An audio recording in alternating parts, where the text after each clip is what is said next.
8 Mart'da gəlmişəm anamı təbrik eləməyə. Həmişə o bir sizə böyük güllər almışam. Bir dəfə belə balaca bir gül aldım. Görə nə reaksiya verəcək, bir də onu sürpriz eləyək. Yığım düşsün aşağı. Ayca.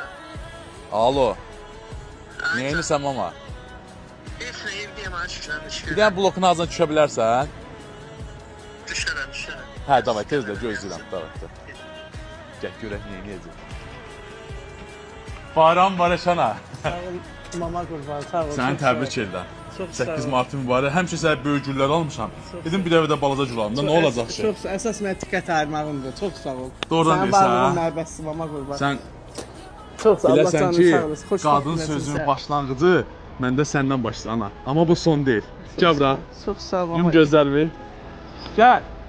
Hədiyyə çəkirsən mama qurban. Hədiyyə səndən ana. Oy mama qurban, məni kövrətdin. Bunun başınadır. Hədiyyə çəkirsən, sən sağ ol nərbəsi. Diqqət ayırmağın nərbəsi. Bayram Sağ ol Barışana. mama qurban, çox sağ ol. Varlığın nərbəsi. Allah səni xoşbəxt eləsin. Bəli, Allah səni xətabanadan qorusun. Sizə hər zaman çalışın birinci evinizdən başlayın. Yəni ananızdan başlayın. Həyatda bizim üçün ən dəyərli varlıq olan, ən dəyərli qadın olan bax